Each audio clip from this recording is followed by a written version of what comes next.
Hadirin jamaah besar yang dirahmati Allah Subhanahu wa taala. Di kesempatan subuh hari ini kami di sini mencoba untuk kembali mengingatkan diri kami pribadi khususnya, dan semoga dapat bermanfaat untuk jamaah sekalian terkait bulan yang saat ini sedang kita jalani bersama, yakni bulan Sya'ban. Sebelum bulan Sya'ban sudah kita lewati, yakni bulan Rajab. Tidak terasa Pak ya? Tidak terasa bulan Rajab sudah berlalu, bulannya Allah sudah berlalu dari kita. Rajab adalah Syahrullah, bulannya Allah. Di sana penuh dengan keberkahan, bulan haram, bulan di mana segala hal itu yang bersifat tidak baik, kekurangan dan juga lainnya itu akan sangat dilarang di bulan haram. Sekarang kita sudah memasuki yang namanya bulan Sya'ban. Bulan Sya'ban ini cenderung dilupakan oleh umat Islam. Cenderung dilupakan oleh umat Islam karena posisinya itu kejepit Pak. Posisinya kejepit dengan bulan Rajab sama bulan Ramadan. Kita fokusnya ke Rajab sama Ramadan. Padahal di situ ada satu bulan di tengah-tengahnya yang memang bulan tersebut pun derajat kemuliaannya itu berderajat tinggi dari Allah Subhanahu wa taala. Bahkan bulan Sya'ban ini pun disebut adalah bulannya Rasulullah Sallallahu Alaihi Wasallam. Kalau Rajab tadi adalah bulannya Allah, Syahrullah. Nah, bulan Sya'ban ini disebut adalah bulannya Rasulullah Sallallahu Alaihi Wasallam. Sedangkan bulan Ramadan adalah bulan umat Nabi Muhammad Sallallahu Alaihi Wasallam. Tadi sudah disampaikan kenapa Rajab adalah bulannya Allah. Sekarang Sya'ban itu kenapa dikategorikan atau termasuk dalam bulannya Rasulullah SAW. Di bulan Sya'ban ini banyak keutamaan yang mungkin sering dilupakan oleh kita, termasuk saya. Nah, bulan Sya'ban ini adalah bulan di mana Nabi hampir sebulan penuh melaksanakan ibadah puasa dibanding bulan-bulan yang lain. Allah, Nabi itu di bulan-bulan yang lain sebanyak apa berpuasa Allah, tapi minimal beliau itu berpuasa mungkin puasa tengah bulan 13, 14, 15 itu nggak pernah ditinggalkan. Senin Kemis kadang-kadang ditinggalkan karena khawatir akan dianggap wajib oleh umat. Tapi di bulan Sya'ban hampir 1 bulan penuh Nabi melakukan puasa, kecuali di akhir-akhir bulan Sya'ban. Ketika sudah mendekati 1-2 hari terakhir di bulan Sya'ban, beliau tidak melaksanakan puasa karena khawatir itu sudah masuk waktu Ramadan. Jadi tidak boleh kita mendahului atau mengakhirkan atau telat atau memulai di bulan suci Ramadan. Puasa di Ramadan itu nggak boleh. Jadi jamaah ini yang memang ingin itibaan kepada Nabi, ingin berpuasa sebulan penuh di bulan Sya'ban ini silakan. Cuma sebelum beberapa hari sebelum bulan Sya'ban berakhir atau sebelum masuk Ramadan itu stop. 1-2 hari sebelum Ramadan itu di stop puasanya, khawatir itu sudah masuk bulan suci Ramadan. Kenapa sih Nabi melaksanakan puasa hampir 1 bulan penuh di bulan suci Ramadan? Di bulan Sya'ban, masa sunnah di bulan Sya'ban, ternyata di bulan Sya'ban itu adalah salah satu momen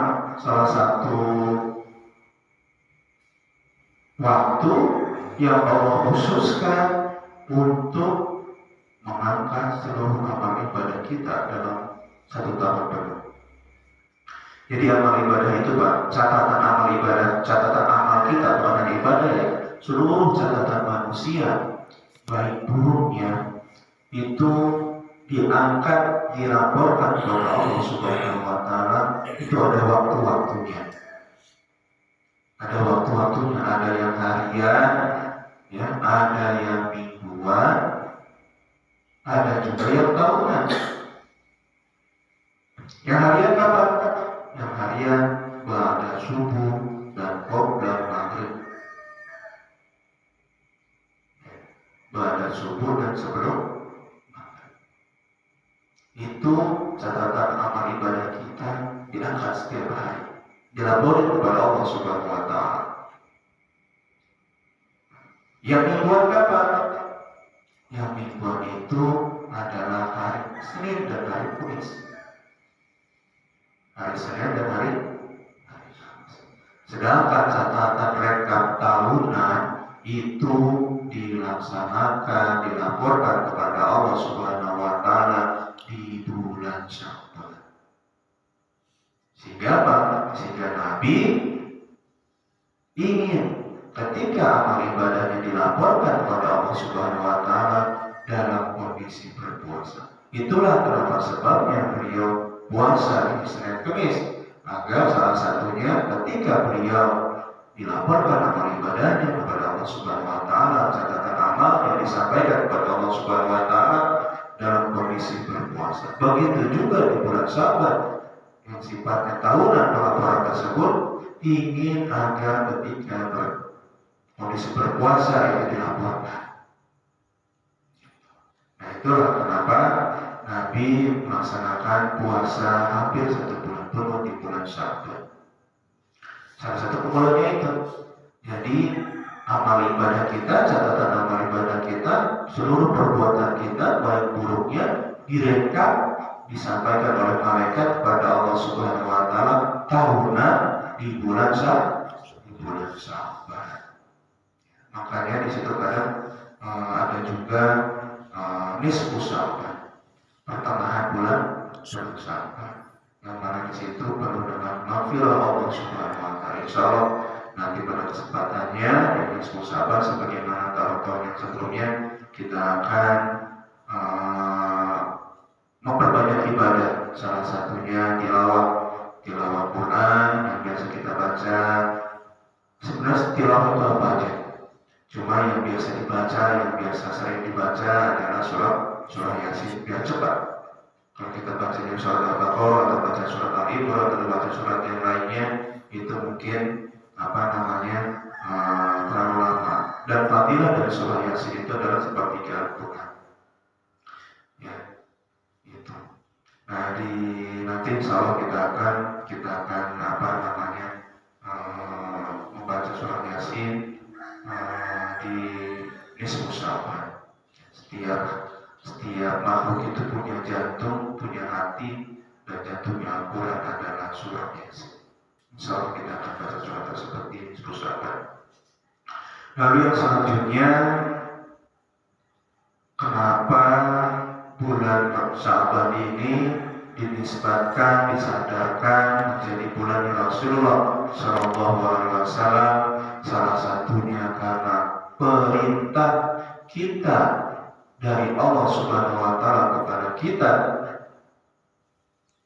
Ya, ini perintah bersolawat. Innallaha wa malaikatahu yusholluna 'alan nabi. Ya ayyuhalladzina amanu shallu 'alaihi wa sallimu taslima. Ayat tersebut itu turunnya di bulan Sya'ban. Bahkan sebagian besar ulama menisbatkan, menamakan bulan Sya'ban adalah bulannya sholawat. Lantaran perintah Allah Subhanahu wa Ta'ala terkait sholawat itu turunnya di bulan Sya'ban. Nah, diperintahkan pada kita semua, yang dianjurkan dari para ulama kita kepada kita semua itu untuk semakin memperbanyak salawat di bulan Syaban. Kebetulan, ya, kebetulan alhamdulillah di bulan Syaban ini dalam rangka Isra Mi'raj kita ini, kita subhanallah mengadakan acara musabaqah perlombaan sholat, sehingga apa? Bukan hanya ketika perlombaan aja dibaca, tapi hampir setiap saat, setiap waktu, setiap malam ada latihan sholat. Efeknya kan itu. Setiap saat, setiap waktu, ya entah bapak-bapaknya, anak mudanya, ibu-ibunya, semuanya berlomba-lomba untuk apa? Untuk bisa bersolawat dengan baik, dengan harapan mendapatkan barakah, wasilah, dan juga syafaat dari baginda kita Nabi Muhammad sallallahu alaihi wasallam. Itu Pak. Jadi di bulan Syaban ini adalah bulan syafaat, bulan salawat, bulan salawat. Yang biasa baca salawat 100 kali sehari, naikin Pak jadi 200, 2 kali lipat. Dianjurkan seperti itu dari ulama, naikkan jadi 2 kali lipat ini Pak. Yang biasa baca sholawat 10 kali pagi, 10 kali sore, tambah 10 kali dibaca, cuma sekali itu ditambah lagi dibaca lagi. Yang biasa baca sholawatnya 1000 kali jadi 2000 kali Pak. Pernah baca sholawat 1000 kali? Pernah Pak? Nih, anak-anak pernah baca sholawat 1000 kali sekali duduk? Sekali duduk? Nggak dicicil? Boleh nggak dicicil? Boleh. Sekali duduk? Nggak usah terlalu panjang sholawatnya Pak. Silahkan pilih sholawat yang kira-kira ringan menurut kita. Sholawat yang kira-kira ringan. Tapi kita niatkan ikhlas lillahi ta'ala dan juga kita khusyuk bacanya. Nah, gimana kalau baca cepat? Baca cepat bukan berarti gak khusyuk. Baca cepat bukan berarti asal-asalan.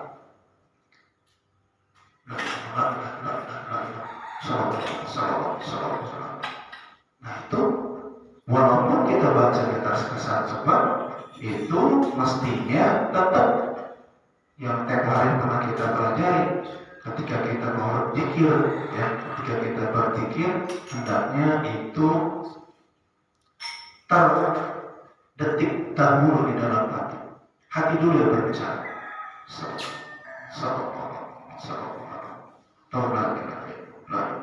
Ini hati kita ikut bicara, hati kita ikut. Jadi gini, kadang mulut itu, lafaz itu ketinggalan dibanding hati. Ya. Jadi hati dulu yang berbicara. Gimana caranya? Berlatihan. Berlatihan. Biar fadilah dari apa yang kita pikirkan itu bermanfaat untuk kita. Bermanfaat untuk kita. Karena pikir tanpa hudur di hati, tanpa menghadirkan hati, itu manfaatnya kurang. Jadi pikir itu harus kita hadirkan di dalam hati kita. Dan kita pahami artinya, maksudnya. Beda sama Al-Quran Pak. Kalau Al-Quran, ya, Al-Quran kita baca, kita gak ngerti, kita tetap dapat pahala. Tetap dapat pahala, luar biasa pahala. Tapi ketika kita pikir, kita harus paham maknanya. Ketika kita tidak paham maknanya, ya, nggak harus artinya satu persatu, nggak harus. Misalnya tadi kita pikir surah Al-Fatihah, Al-Fatihah kita pikirin terus. Kita baca berulang-ulang sehari, pagi-pagi 10, sore 10 misalnya. Kita mesti paham tadi artinya Al-Fatihah. Mulai dari ayat pertama sampai dengan ayat 7. Kita paham bukan berarti kita harus tahu satu persatu artinya, lafaznya atau kata-katanya. Yang penting kita paham. Nah itu syarat dari kita berpikir. Kita paham akan artinya dan kita menghadirkan hati kita ketika kita berpikir. Insya Allah manfaatnya itu akan sangat besar. Nah, jadi di bulan Syaban ini kepada kita oleh para ulama, oleh guru-guru kita disyariatkan atau diperintahkan untuk memperbanyak sholawat. Silakan baca sebanyak-banyaknya dari sholawat yang paling ringan. Sholawat apa Pak yang paling ringan sholawatnya?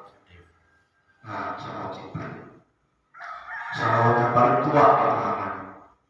Sholawat yang paling tua. Sholawat Jibril, sebutannya sholawat Jibril. Bacanya kayak gimana? Sallallahu ala Muhammad. Udah begitu Pak. Sallallahu ala Muhammad.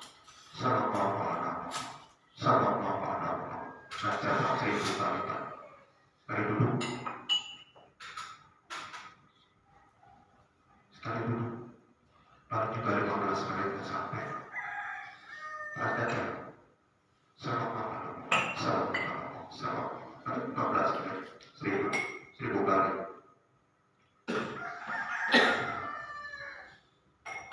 Sholawat Jibril ini menurut beberapa riwayat itu dikisahkan suatu ketika Nabi Adam alaihissalam ketika diciptakan oleh Allah Subhanahu wa taala itu sendirian di surga. Ya, orang walaupun di rumahnya nih Pak, kayak kita dulu ya, kayak isoman ya Pak. Ada yang udah pernah isoman banyak kan? Ya, yang udah pernah isoman nih. Di kulkas penuh, TV 24 jam, internet 24 jam, ada karaoke, ada kolam renang, ada apa namanya? Ada segala macam lah di rumah. Tapi sendirian Pak, karena isoman. Enak nggak? Nggak enak. Ya, segala macam kenikmatan ada di rumah, tapi sendirian. Karena lagi isoman. Kira-kira bisa kita nikmati nggak seluruh fasilitas yang ada? Paling sehari 2 hari. Ya kan? Wah enaknya senang, gak ada ganggu, tenang.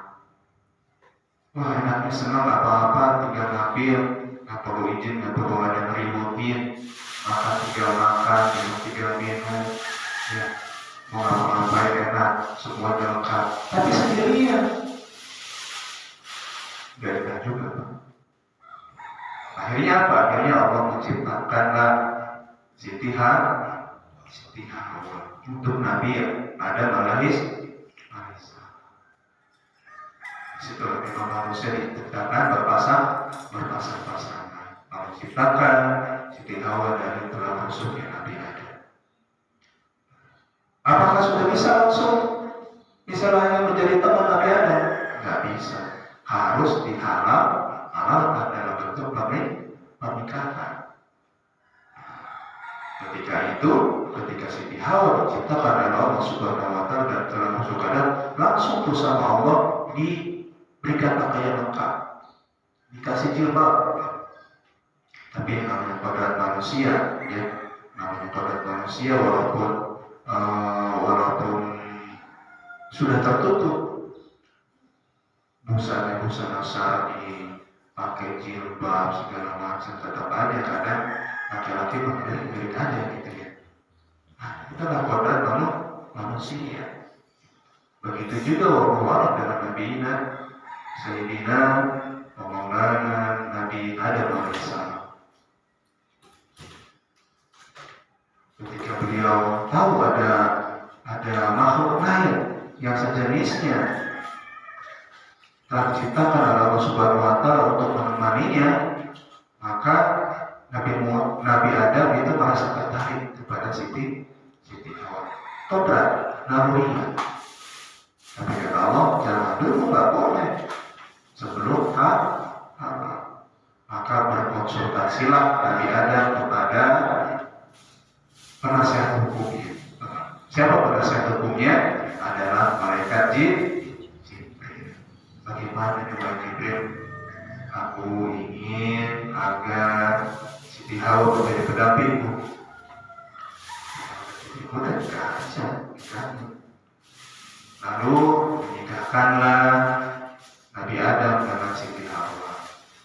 syarat mahar adalah sholawat. Bingung, ada itu gimana sholawat ini? Konsultasi lagi tuh sama penasihat hukumnya, sama malaikat Jibril. Maka diajarkanlah oleh Allah melalui malaikat Jibril bahwasanya bersalawat itu adalah sallallahu alaihi Muhammad. Mulai dari situlah kita makan namanya salawat di sallallahu alaihi Muhammad, sallallahu alaihi Muhammad. Kenapa disebut salawat yang paling tua? Karena saat itu lafaz yang ada, lafaz salawat pada saat itu diucapkan yang pertama kali adalah salawat di bilang sallallahu alaihi Muhammad, sallallahu alaihi Muhammad. Ada yang menambahkan ulama sallallahu alaihi Muhammad, sallallahu alaihi wasallam. Silakan. Nggak ada yang salah, semuanya benar. Yang salah nggak pernah salawat. Yang salah yang nggak pernah salawat. Tapi ingat, jangan pernah kita menyalahkan orang lain karena kita tidak pernah mendengar mereka bersalawat. Bisa jadi mereka bersalawat, tapi salawatnya kopi, salawatnya tidak disuarakan. Silakan dengan caranya masing-masing. Yang penting kita bersalawat, karena salawat tadi merupakan perintah Allah Subhanahu wa Ta'ala. Maka kita bahas. Jadi salawat itu adalah satu-satunya perintah Allah Subhanahu wa Ta'ala yang Allah contohkan bahkan sebelum malaikat bersalawat, sebelum kita bersalawat.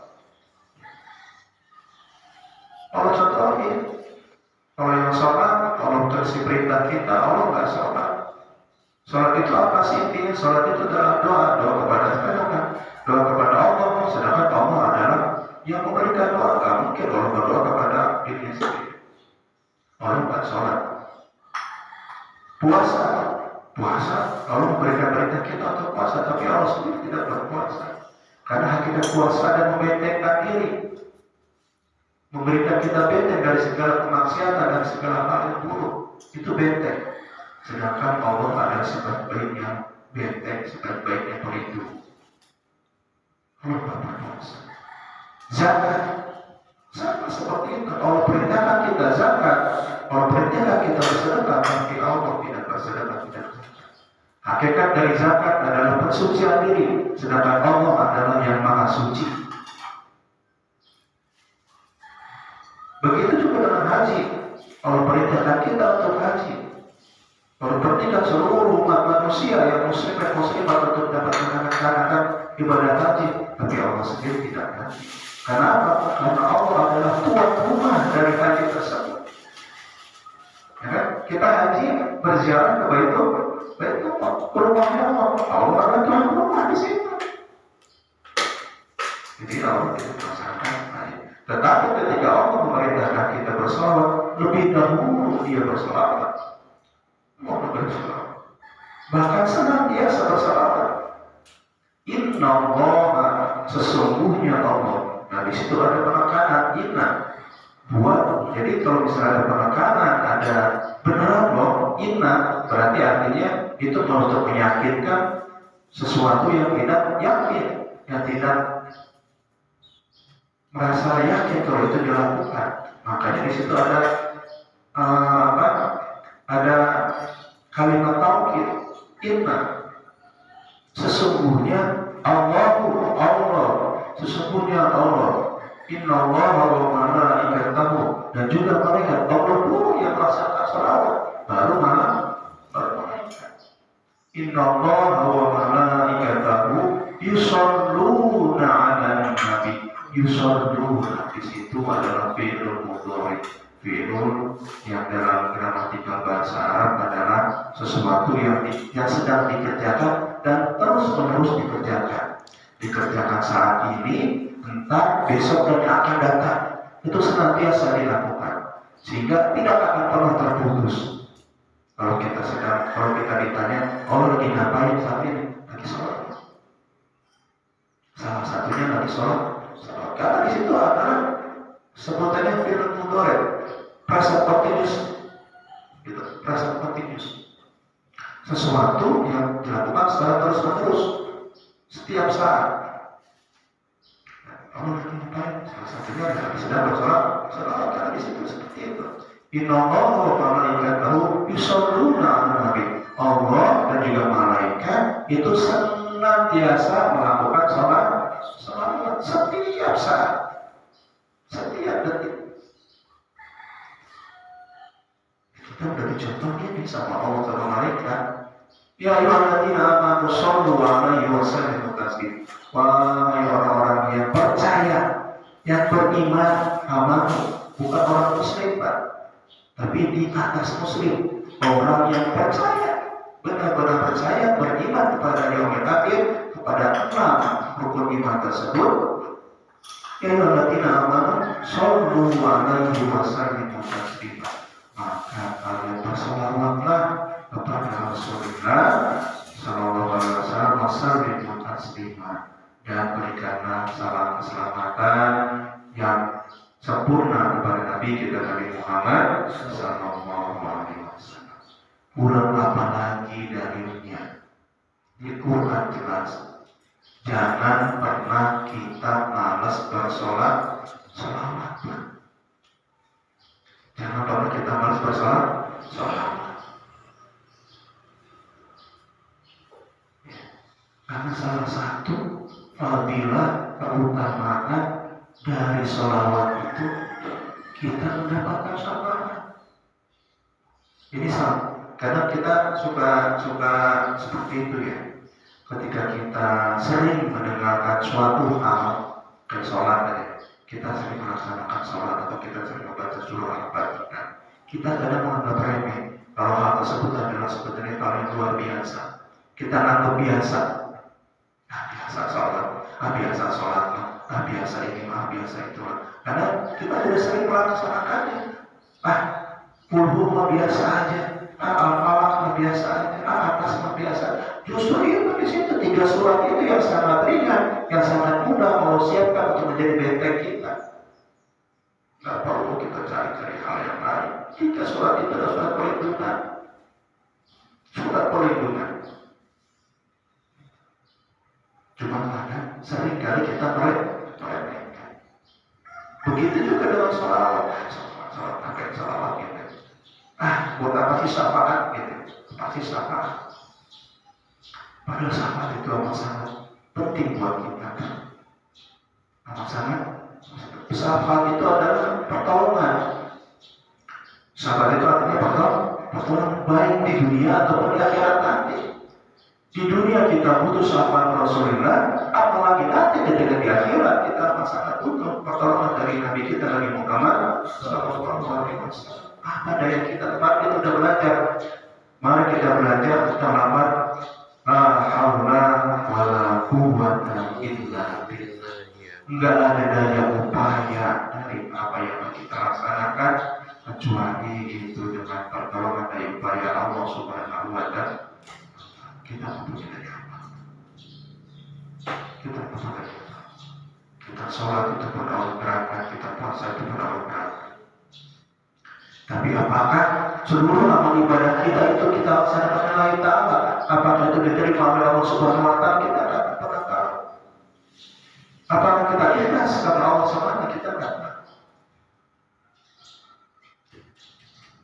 Kita tiap hari sholat 5 waktu. Apakah itu diterima oleh Allah? Kita tidak tahu. Apakah itu hanya sekedar pembatal kewajiban kita?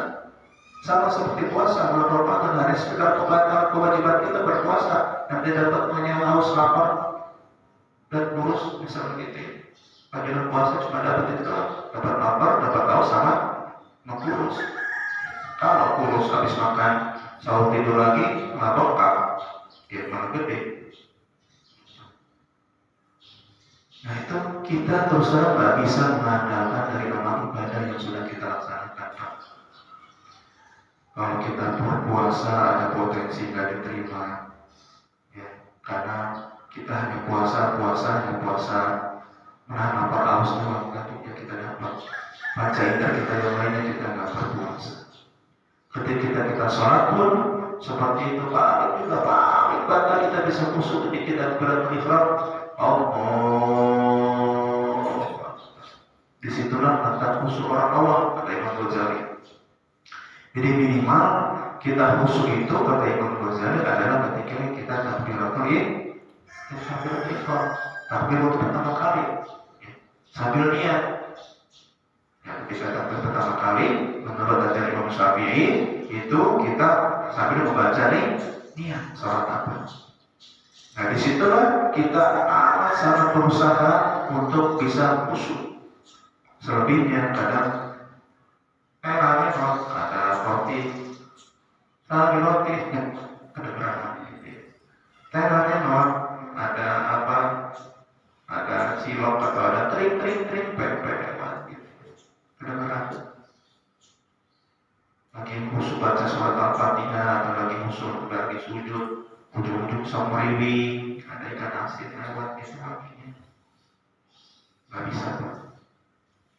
Untuk sholat sendiri pun kita potensi tidak diterima oleh Allah itu amat sangat besar. Paling tadi hanya sekedar sebagai penggugur kewajiban, pembatal kewajiban. Untuk bisa diterima sholat kita secara utuh, amat sangat kecil, kemungkinan. Sedangkan zakat sama, kadang ada tuh setan terselip ria. Ketika ada sedikit daya terhilang, Pak, yakin hilang pahalanya. Makanya ketika kita bertemu hal seperti itu, gimana caranya? Udah buru-buru beristighfar. Segala hal ibadah apapun itu pasti ketika kita, jadi gini, setan itu amat sangat tidak suka seseorang itu beribadah. Ketika dia sudah berusaha sedemikian rupa untuk menghalangi ibadah, tapi ternyata si orang itu tetap beribadah, apa ibadahnya itu akan berusaha meniupkan di hatinya bahwa itu adalah orang yang paling sangat keren, orang yang paling sangat taat kepada Allah, sehingga timbullah rasa ria. Ketika timbul rasa ria, dia berarti tidak ikhlas. Ketika tidak ikhlas, maka bukan lillahi ta'ala. Ketika tidak lillahi ta'ala, nilainya nol. Itu ada potensi seperti itu. Begitu juga dengan haji, waktu udah haji, apalagi haji gitu ya, mudah. Ketika disebut haji, wah, apa namanya, kayak terbang gitu. Tapi ketika namanya disebut haji, kok disebut haji, kadang kayak gitu. Itulah setan. Ketika kita mengalami seperti itu, buru-buru kita beristighfar. Jadi seperti itu, seluruh amal ibadah kita itu mempunyai potensi tidak diterima oleh Allah Subhanahu wa Ta'ala kecuali sholawat. Maka sebagai besar ulama, salah satunya amal ibadah yang pasti akan selalu diterima oleh Allah Subhanahu wa Ta'ala adalah sholawat. Walaupun kita niatkan untuk ria, supaya bisa tadi sholawatan, suara gua bagus, sholawatan biar dianggap bagus, suara apa namanya suara sholawatnya tetap diterima. Karena hakikat sholawat itu adalah kita berdoa. Hakikat sholawat itu jadi gini, kalau kita baca tadi saya paling pendek tadi sholawat Jibril, sallallahu alaihi Muhammad. Allah memberikan sholawat keberkahan kepada Nabi Muhammad. Ya Allah, limpahkanlah keberkahan sholawat keberkahan kepada Nabi Muhammad, kesejahteraan kepada Nabi Muhammad. Sebenarnya bersalawat siapa? Yang bersalawat pada Allah. Masa Allah tidak menerima salawatnya sendiri? Kita nggak bisa salawat, cari dari salawat yang paling panjang sampai yang paling pendek. Ada enggak? Ya Allah, saya bersalawat, saya memberikan keberkahan kepada Nabi Muhammad. Ada enggak? Yang seperti itu? Yang ada, ya Allah, limpahkanlah keberkahan kesejahteraan kepada Nabi Muhammad. Jadi yang memberikan keberkahan kesejahteraan siapa?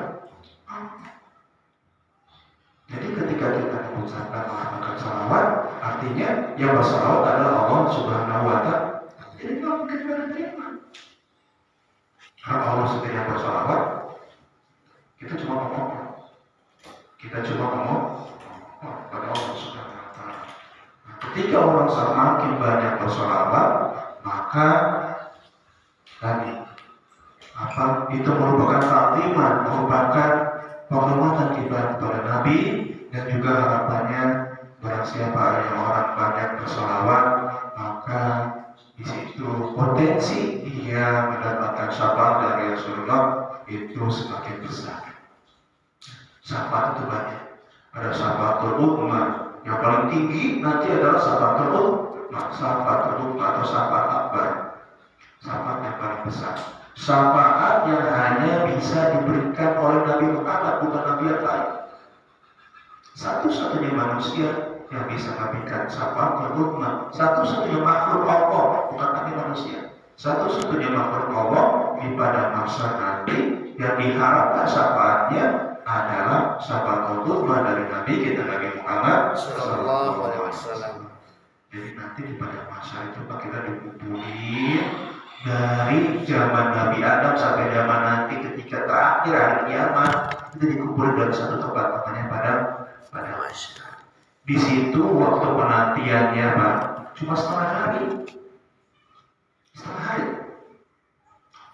hari dari mikdar waktu saat itu, dari kadar waktu saat itu. Kapan? Berapa kadar waktunya?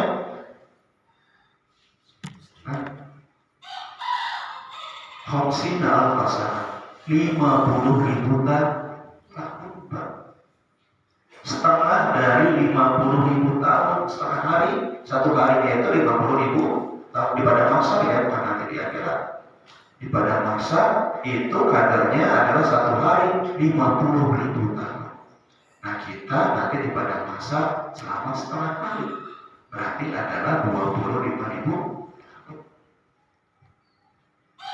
Buat orang-orang yang sangat tekun beribadah, itu dikasih dispensasi oleh Allah Subhanahu wa Ta'ala, seakan-akan itu seperti dari sore menunggu sampai maghrib, dari dari matahari menunggu matahari tenggelam.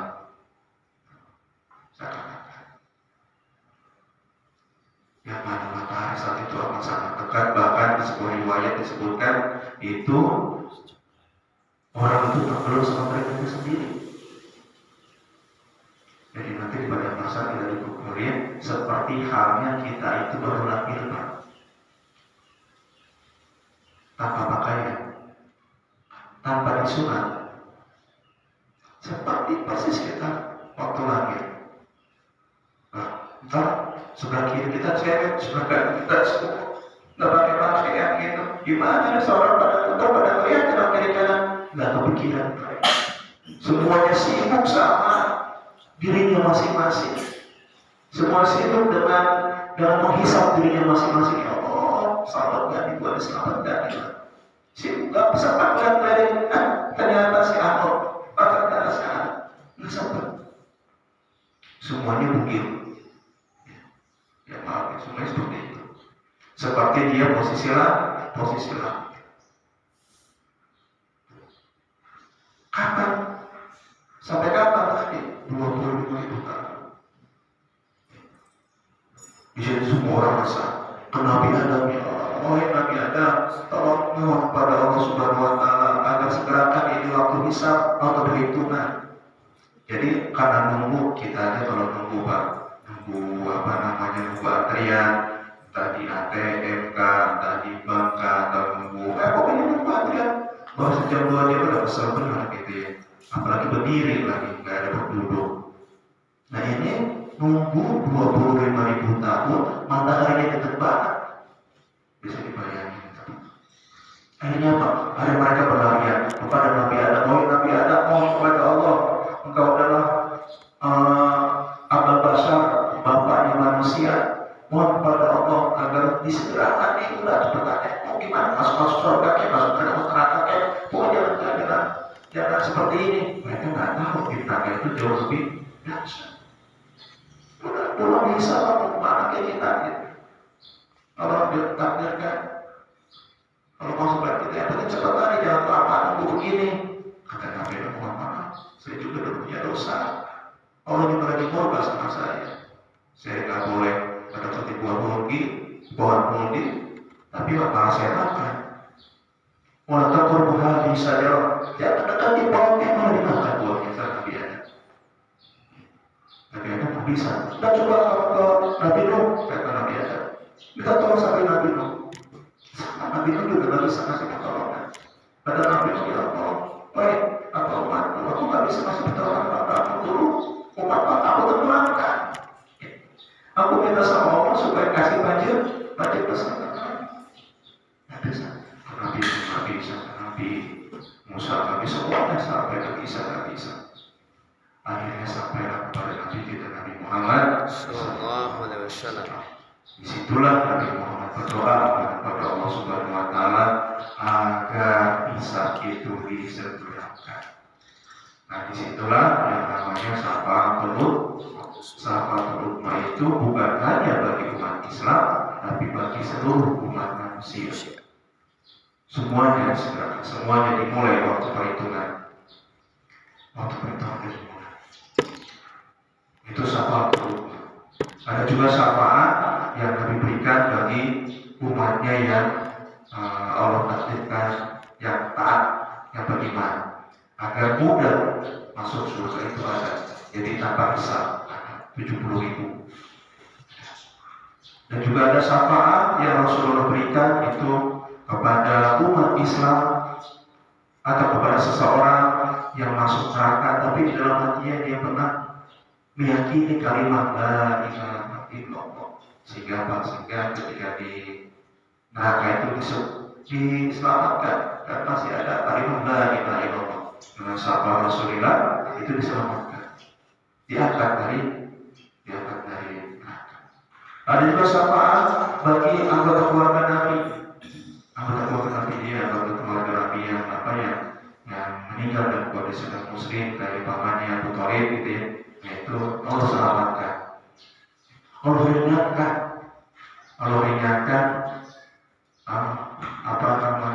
hukuman yang diterapkan. Jadi dengan hukuman yang paling ringan di neraka waktu itu. Apa hukumannya? Yang paling ringan hukuman di neraka, pakai salopnya neraka, pakai sendalnya neraka tempat salop. Ketika seseorang memakai salop neraka, itu apa yang terjadi? Otaknya mendidih. Dan sebuah hadis seperti itu.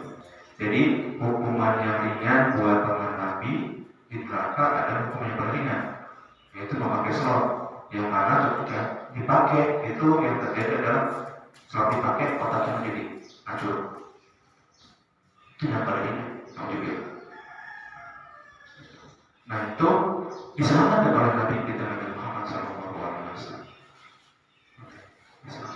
Dan juga ada syafaat berupa syafaat bagi orang yang sudah masuk surga, diangkat derajatnya. Yang tadi surga di bawah ini diangkat lagi menjadi penghuni surga yang tinggi. Nah itu syafaat atau pertolongan yang diberikan oleh Nabi kita Nabi Muhammad ketika di akhirat kelak. Di akhirat aja bisa, apalagi di dunia. Urusan duniawi apa sih? Beli rumah pakai salawat nggak bisa lagi. Tadi Allah musuh kita Pak, amat sangat berdosa kalau misalnya kita percaya yakin hanya dengan kemampuan kita tanpa melibatkan Allah. Yang waktu itu seperti kita berarti manja dan wajah.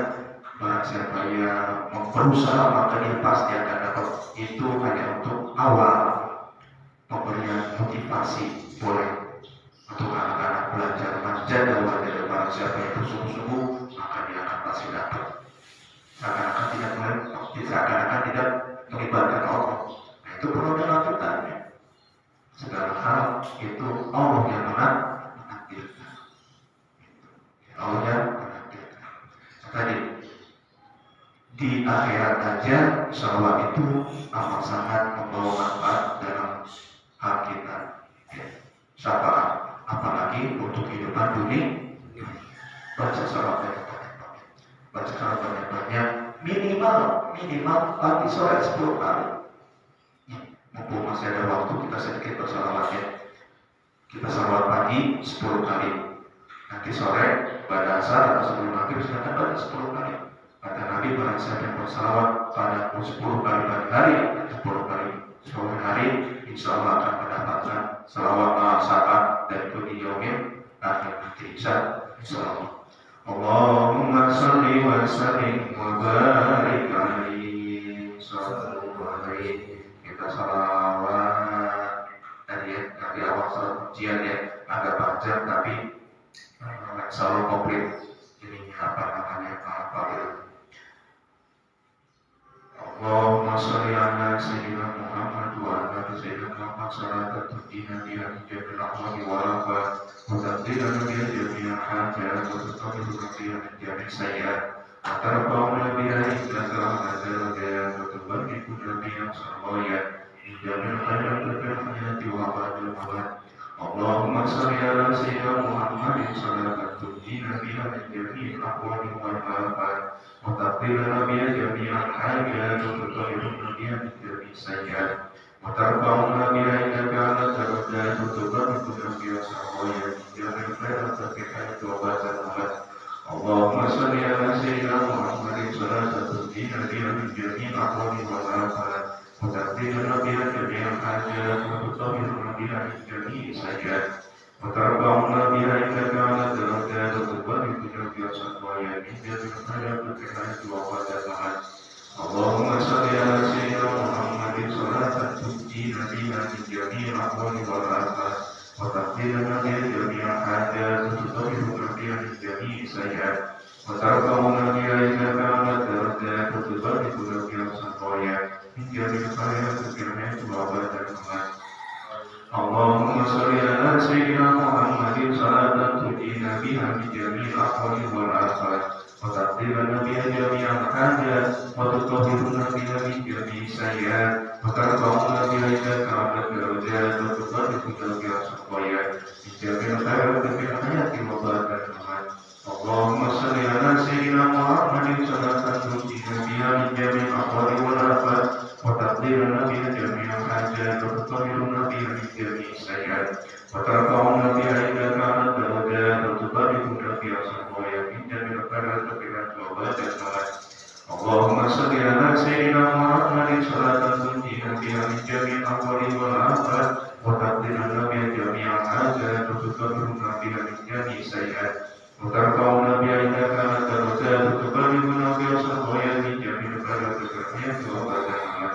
اللهم صل على سيدنا محمد صلاة تنجينا بها من جميع الأحوال والآفات وتغفرنا بها جميع الحاجات وتطهرنا بها من جميع السيئات وترفعنا بها إليك على الدرجات وتباركنا بها سروايا من جميع الخيرات في الحياة وبعد الممات. اللهم صل على سيدنا محمد صلاة تنجينا بها من جميع الأحوال والآفات وتغفرنا بها جميع الحاجات وتطهرنا بها من جميع السيئات وترفعنا بها إليك على الدرجات وتباركنا بها سروايا من جميع الخيرات في الحياة وبعد الممات. اللهم صل على سيدنا محمد صلاة تنجينا بها من جميع الأحوال والآفات وتغفرنا بها جميع الحاجات وتطهرنا بها من جميع السيئات وترفعنا بها إليك على الدرجات وتباركنا بها سروايا من جميع الخيرات في الحياة وبعد الممات. آمين يا رب العالمين. اللهم صل وسلم وبارك عليه. Jadi itu adalah salat ujian. Silakan dibaca. Yang belum hafal silakan dihafalkan salawat tersebut. Rasulullah sendiri mengajarkan melalui mimpi Syekh Musa. Jadi suatu ketika Syekh Musa itu bermimpi bertemu Rasulullah dan mengajarkan salawat ini untuk senantiasa dibaca. Yang saat itu, jadi Syekh Musa saat itu sedang berada di sebuah kapal besar perahu terbawa arus dan badai yang membuat yang berpotensi membahayakan semuanya. Lalu suatu ketika saya Musa tiba-tiba tertidur dan bertemu Rasulullah, dan Rasulullah mengajarkan salawat tersebut untuk biasa dibaca oleh seluruh penumpang kapal. Ketika beliau terbangun, beliau mengajarkan salawat tersebut kepada seluruh penumpang kapal, dan alhamdulillah diselamatkan. Baca salawat seperti tadi. Jadi banyak salawat yang dari para ulama yang berdasarkan mimpi bertemu sama Rasulullah SAW. Jadi ketika seseorang bermimpi sama Rasulullah, itu pasti beneran ketemu, bukan yang lain. Ketika kita perbanyak salawat, insya Allah mudah-mudahan Allah takdirkan kita untuk dapat bermimpi bertemu sama Rasulullah. Ketika kita bermimpi bertemu sama Rasulullah, itu pasti kita harus bukan yang lain. Jadi ada orang aku dan mimpi aku, saya adalah Rasulullah, itu adalah Rasulullah, bukan yang lain, bukan setan, bukan setan. Itu Rasulullah. Perbanyak salawat, banyak salawat. Salah satu salawat Adrikiyah, salawat Adrikiyah, apa salawat Adrikiyah? Assalatu wassalamu alaika ya sayyidi ya Rasulullah qul ya bi qalat ya Adrikiyah. Itu salah satu salawat untuk bisa bertemu sama Rasulullah SAW. Nanti digunakan, silakan. Jamaah muslimin rahimahullah Allah Subhanahu wa taala, alhamdulillah pada pagi hari ini kita sudah belajar terkait bulan Sya'ban dan juga salawat kepada Rasulullah SAW. Semoga apa yang kita latih pada pagi hari ini dapat bermanfaat untuk diri kami pribadi dan juga bagi para jamaah semuanya. Semoga apa yang kita latih pada hari ini menambah keimanan kita kepada Allah Subhanahu wa taala, dan juga kita dapat ajarkan kepada keluarga kita, sehingga mudah-mudahan keluarga kita pun bersama-sama kita dalam mendapatkan syafaat dari Rasulullah SAW di yaumil akhir. Amin ya rabbal alamin. Apabila ada pertanyaan, nanti kita akan bahas di sesi sedekah subuh. Mari kita tutup saja talim kita pada pagi hari ini membaca Al-Hamdulillah. Alhamdulillahirabbil alamin. Allahumma shalli ala sayyidina Muhammad wa ala ali sayyidina Muhammad. Astaghfirullahaladzim, astaghfirullahaladzim, astaghfirullahaladzim. Subhanallahumma bihamdika asyhadu an la ilaha illa anta astaghfiruka wa atubu ilaik. Terima kasih, mohon maaf atas segala kekurangan. Assalamualaikum warahmatullahi wabarakatuh. Waalaikumsalam warahmatullahi wabarakatuh. Terima kasih.